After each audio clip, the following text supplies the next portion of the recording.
Ya. Saya hari ni kan saya nak share lah.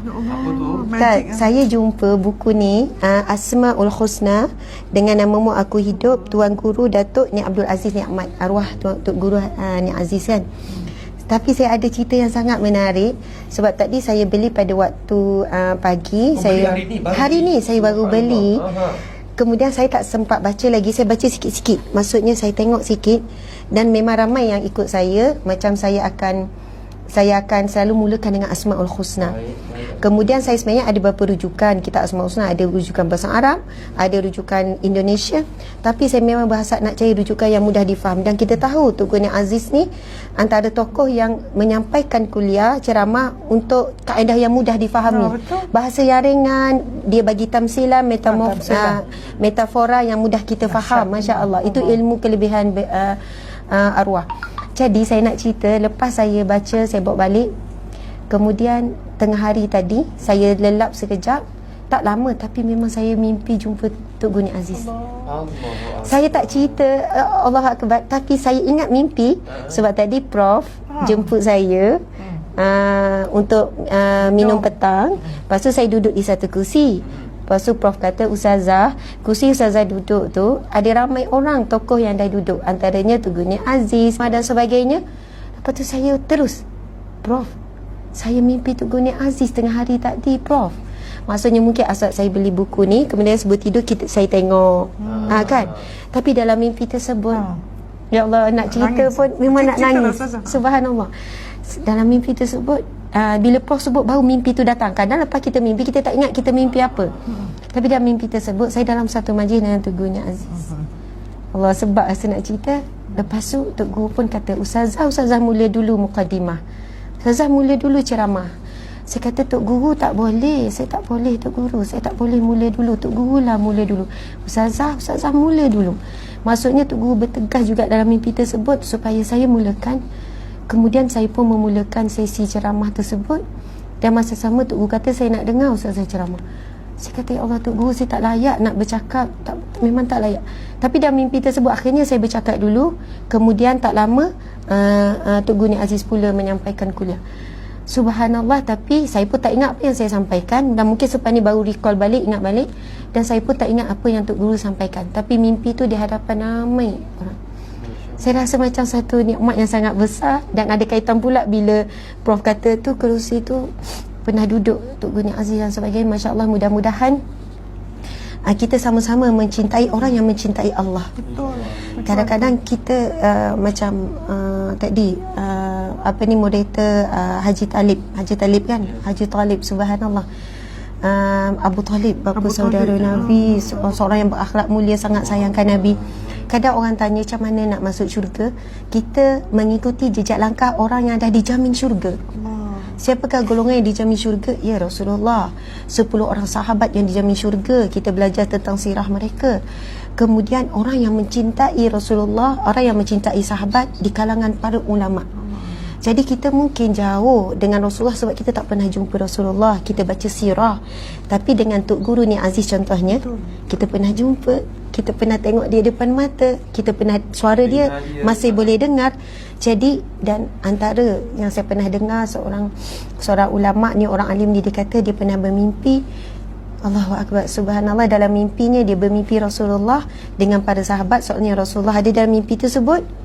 Dan mimpi, kalau mimpi Rasulullah, ia adalah mimpi yang benar. Sebab Rasulullah bersabda, mimpi tidak akan, Rasulullah bersabda, barang siapa yang bermimpi bertemu denganku, dia benar-benar bertemu denganku. Allahu Akbar. Masya Allah. Maksudnya tak akan syaitan ataupun iblis boleh menjelma sebagai Rasulullah dalam mimpi sesiapa pun. Walaupun ada orang ni, dia jumpa saya, dia ni biasa, tak ada apa-apa, maksudnya penampilan biasa, tapi kata, Ustazah, betul ke saya pernah mimpi jumpa Rasulullah, wajah yang putih bersih, tapi kata siapa saya tak layak. Saya hanya mampu cakap, saya tak tahu siapa awak dan apa amalan awak. Mungkin hati awak sangat bersih sampai Nabi SAW muncul dalam mimpi. Subhanallah. Tapi yang saya nak sebutkan, seorang orang alim ni dicerita, dia kata, saya mimpi dan mimpi tersebut Rasulullah ada dan dikelilingi oleh beberapa orang sahabat, dan antara salah seorangnya adalah Tuan Guru Haji Ni Abdul Aziz Ni Ahmad. Maksudnya dia mimpi Rasulullah, kena mimpi ada orang sekeliling, tapi dia kenal lah sosok yang bernama Guru ni Aziz, Abdul Aziz.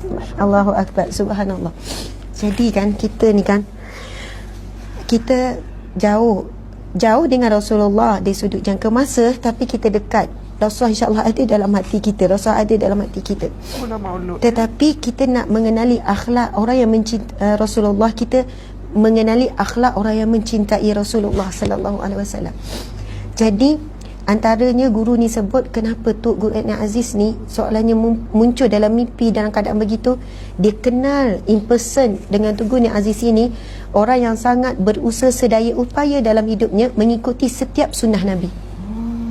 Cara berjalan, cara bercakap, cara makan, cara mendengar bila orang nak luah masalah, cara melontarkan pandangan, cara tidur, subhanallah. Ada seorang hamba Allah ni, masa saya pergi Kedah, dia cerita, Ustazah, kalau Tok Guru Aziz turun ke Kedah, saya lah yang akan bawa, saya akan tengok dia tidur, saya akan teman dia.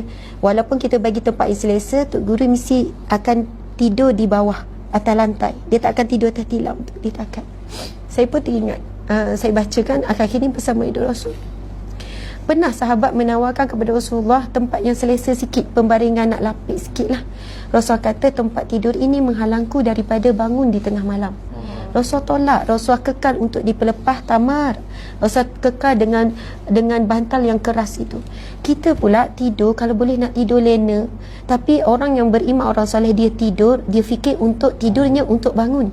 Tapi kita tidur untuk tidak bangun, untuk nyenyak. Kita nak pasang aircon, bau wangi, katil selesa, bantal selesa, supaya kita kata kita boleh tidur nyenyak. Tapi orang soleh, orang beriman, dia tak nak tidur yang nyenyak. Sebab tidur itu tidur untuk hatinya bangun, hatinya jaga. Masya Allah, Allahu Akbar. Jadi bila sahabat ni kata, yang selalu menyentuh ni, dia kata, Tok Guru bila nak tidur, walaupun ada katil, dia tidur di bawah, kadang tutup kipas, sebab dia bimbang kipas itu pun melenakan tidur dia. Kita mana boleh tidur berpeluh, kalau boleh kita nak selesa. Masya Allah.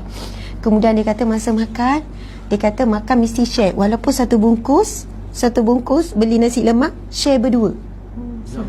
Nak barakah. Saya teringat adik Nabi sebut, masa tu ada seorang sahabat bertanya, ya Rasulullah, aku makan kenapa tak kenyang ya Rasulullah? Saya tanya, kamu makan bagaimana kamu makan? Aku makan seorang-seorang.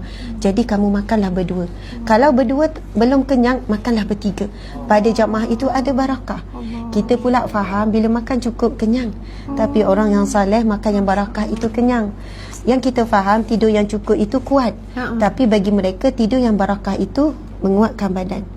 Bagi kita, tidur yang barakah. Bagi kita rehat yang cukup itu menguatkan badan, tetapi bagi mereka rehat yang berlebihan panjang angan-angan. Maksudnya itulah kehidupan bila kita kenal orang-orang yang soleh seumpama ini. Dan saya rasa macam bertuah sangat boleh mimpi jumpa Tok Guru Aziz pada tengah hari tadi, dan petang ni jumpa Prof pula. Mudah-mudahan kita berada di circle yang baik sampai akhir kematian kita. Sekian, minta maaf jadi panjang pula. Tak apa.